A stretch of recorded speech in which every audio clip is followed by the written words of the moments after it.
Y'all know what it is. It's Cash Flow Queasy. About to hit y'all with another one of these prison stories. Let's do it. All right, so if you've been following my page or if you've seen any of my content, you know I just did a 10-year sentence. But I was replaying my last day in prison. So, you know, just thinking about that took me back to my first day in prison. And I saw somebody get jumped by the police on my first day of prison. My first day in this bitch, I see somebody get their ass beat by multiple police. And you know, I just came home from a 10-year sentence. But before that, I had actually did 11 months under the Youthful Offender Act. It's different from state to state, but in South Carolina, it's basically for people who usually get sentenced like under 25 years old. Originally, I was facing double-digit numbers and shit, but since I was 19 and I had never gotten in trouble, and the judge and shit actually dropped my shit down. I had no record. He gave me a YOA, you feel me? So I was actually excited. I was like, damn, that's what's up, you feel me? I knew I was only gonna do like a year and then come home. Just painting a picture of what the YOA is you still go to prison. You're on the same yard as other straight timers, what we used to call them, other inmates, but you in a different dorm with only YOA inmates. It was originally supposed to be like a military program where you used to march, had to stand at attention, do all this cadence, calling cadence and all that type of shit. But over the years, they kind of like wavering on and off with that shit. But it seemed like the officers was very like militant. A lot of the officers probably was ex-military and shit like that, and they had them come work the program to be hard on us. And also the YOA program was very, very hands-on, you feel me? When you was a YOA though, they got full reign to whoop your ass. They'll come up in there 3-4 deep, beat the shit out of you, do all kind of shit, you feel me? Just straight manhandle you because you young and shit. So that's the type of shit they was on at that time. I go to the county jail. I tell all my homeboys, I'm like, yeah, bro, I'm going on a YOA, bro. They like, damn right, that's what's up, nigga. You gonna be home next year, nigga. That's what's up, nigga. And I'm happy. You know what I'm saying? So I go up the road. I get on the bus. We go to R&E. R&E is registration and evaluation. That's where you come in, they classify you, they figure out where you going, what facility, make sure you ain't sick, whatever diseases, take blood, whatever they got to do. They do all that shit there, classify you, then they send you to the facility you go to from there. Get your custody level and all that type of shit.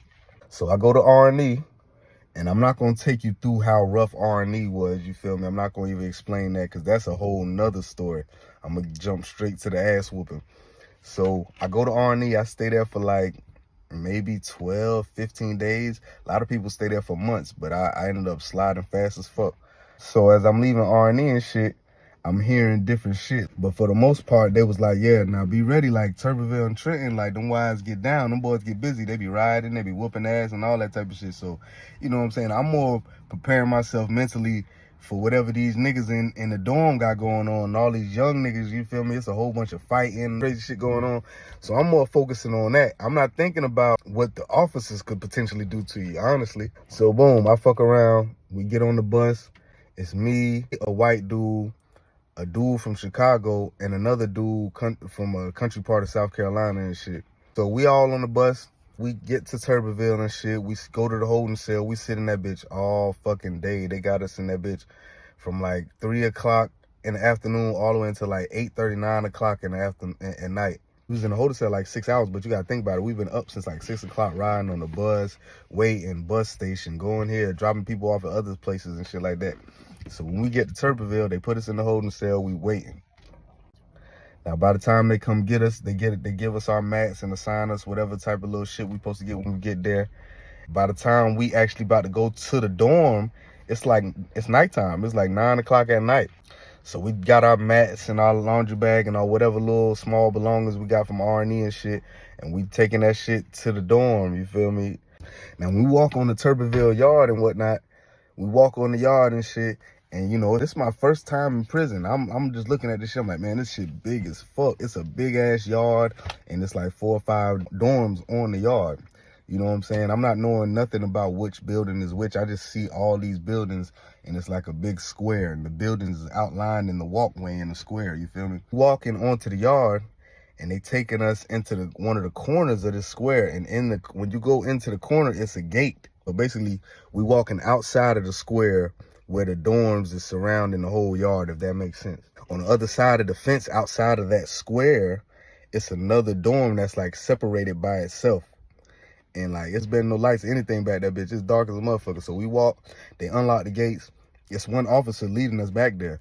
But as we get closer to the dorm back there, we see it's like 4 or 5 more officers back there standing at attention, or not at attention, but whatever it is, they got their hands on their back, standing back there.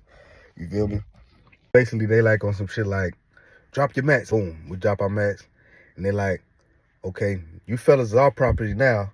You know, giving us that type of speech. And honestly, my memory bad with all of I was tuning all that shit out. Like, I don't give a fuck what y'all talking about. With me, I know I got a year to do, and I'm gonna knock this bitch out and I'm gonna come home, because I knew I was facing more than this, you feel me? So I had a different mentality. I wasn't even tuned into none of that shit. I was just doing my time. But this is where I started paying attention, right? So as the sergeant is talking to us and shit, he's like the highest ranking out of all them 4 officers that's out there. We in front of the dorm now. It's dark as a motherfucker. We standing in front of the dorm. So he talking to us, and then in the middle of his speech, he tuned in on the white guy. He like, you know, out of us 4, it's only one white guy. So he kind of notices him. He said, hey, I know you, don't I? You know, some shit like that. So the white dude like, yeah, you know me. I just left here like 3 months ago. Now, that YOA, when you leave from a Y bid, you leave on parole, on Y parole. And it's, you know, if you violate, you come back. You feel me? So obviously he had just left this yard and had been back by the end of the summer. You feel me? It's like September when I finally got on the yard. He had left like the beginning of the summer and came back at the, like, after Labor Day type shit. So boom, the sergeant like, oh man, you back already? You must not like pussy, huh? So the white boy don't say nothing. He just put his head down and kind of like chuckle, but he don't say nothing. That's when the sergeant like get in his face and be like, you hear me talking to you, boy? I said, you don't like pussy, do you? That's when the white boy hit him with some shit he wasn't even expecting. He wasn't even ready for this one. So the white boy look at him and say, shit, you must not like pussy, seeing that you all on my dick right now. Burned him. Roasted that boy. He wasn't ready for that. He wasn't expecting that. You can see it on his face. He has took a step back and was like, oh, this motherfucking inmate talking to me, this white boy. That's kind of how he took it, you feel me? And mind you, I didn't paint the picture of the officers, but like, all these officers was black officers, you feel me? You would, you know, in your head, you would think like when I tell you these officers beating motherfuckers' asses and shit like that, that these is white officers or racist redneck officers in South Carolina. No, a lot of these officers be black, you feel me? And they ain't got nothing to do with that. They just power struck, you feel me? So when old buddy said that shit to the sergeant, he took a step back and said, oh, okay, I got something for you. He turned to the dude who was leading us in. He said, go ahead and take them 3 in. Lead this one out here. So they start walking us into the dorm and shit. We walk in, we got our mats and shit. That's when I hear the sergeant tell the white dude, like, he was like, get in push-up position. Now I'm hearing this over my, you know, behind me, because we walking into the dorm, you feel me? So the electric doors slide in the dorm, and that's when I hear this sound, like something like a hissing sound, like tss, and a scream right after that, like, ah, you feel me? So when I heard that, I look over my shoulder, you feel me? I'm like, what the fuck is that? I look over my shoulder, and now I see all 3 of the remaining officers, 3, 4 of them, whooping this one white dude's ass. Mind you, we YOAs. We all like 19, 18, 17. In South Carolina, you can come to prison at 17 years old. And especially as a YOA, you feel me? That's just for motherfuckers like that, you feel me? So they beating this man. These 3 grown-ass big men, you feel me? They grown men, but they beating this white dude, you feel me? They beating the fuck out of his ass, kicking him in his head, his stomach. He's screaming, stop. You know what I'm saying? They stumping the shit out of him. Beating the fuck out of him, dog. Like, I'm talking about for real. Like, this is my first day in prison. I'm seeing the officers beat the shit out of somebody. So, boom, they take us in. They like, come on, y'all. And when I walk into the dorm, it's a lady waiting on us. She's an officer waiting on us in there. She got the whole unit, the officer uniform on. And she know what's going on. She's actually facing it because it's behind us. So she like, okay, she handed us the piece of papers that tell us what cell we assigned to. She didn't bat an eye. She didn't look worried. She didn't look frazzled. She just handed our paper, opened the other door for us to go in, and that's when we walked into the unit wing. And you feel me? That's when we went into our cells and shit like that. So basically, after old buddy had got smart with them, when he was on push-up position, remember I told you they make you work out and shit like that. So they told him to get down on push-up position, And when he got down to get in push-up position, they sprayed him and started kicking him, punching him, stomping him, beating the fuck out of this man. You feel me? A young guy, young teenager nigga. You feel me? 18, 19 years old, beating the fuck out of him. And this, you know, like I said, this is my first day in prison, so it let me know, like, yeah, don't never go to the police. Don't trust them motherfuckers. I wasn't never gonna do that no way, but like, you already know what time it is, nigga. You really in this bitch by yourself. It ain't no motherfucking, it ain't no help for you, my nigga. You just gotta survive. Yeah, so like I said, you know, they used to make us work out and shit like that. So it wasn't no surprise when they told him to get in push-up position. But when he got in push-up position, they started whooping his motherfucking ass. But yeah, for the most part, after that, I went to my cell and shit. You know what I'm saying? Put my shit down. I met my roommate. Like I said, I was 18, 19. My cellmate was like 27. You feel me? So we was in wise, but it don't mean just everybody in that bitch is young. Some motherfuckers in that bitch be 25, 19, 29, you know what I'm saying? 30 years old. I done had roommates all through that spectrum.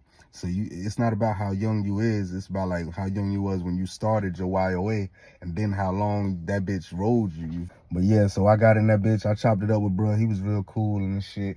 He was on some shit like, man, I got kids and shit. I'm tired of coming to prison. You feel me? I'm tired of going through this shit. And this was my first time. You feel me? So I laid down on my mat. Eventually, they had brought the white dude back in. They brought him back in and shit, and he was you know, he was red and kind of swollen, and you know, they had washed his face, washed all the shit out of his face by then. But you know what I'm saying? I laid down on my bed and I was like, yeah, you feel me? This is gonna be a ride. This gonna be a journey right here. I just gotta be strong. I gotta survive this shit.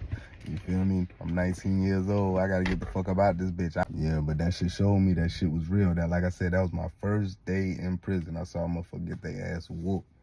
And this is like I said, this wasn't even my last bid on my 10-year sentence. This was a year sentence I did as a teenager type shit. But yeah, that's just a little quick story just to let you know, man, like, hey, that shit can go down. That shit can go down at any time. And it could come from the inmates, the police, anybody. You feel me? But yeah, I got a bunch of stories of the police getting on motherfuckers, the police setting motherfuckers up, motherfuckers even getting killed behind shit beefs they had with the police. Then inmates get involved and then somebody end up dead. All kind of shit. But yeah, man, for more of these videos, y'all go ahead and follow me on Facebook, Twitter, TikTok, Instagram, all that shit, Cashflow Queasy. And yeah, man, it's gonna be plenty more videos, plenty more stories to come. Let's get it.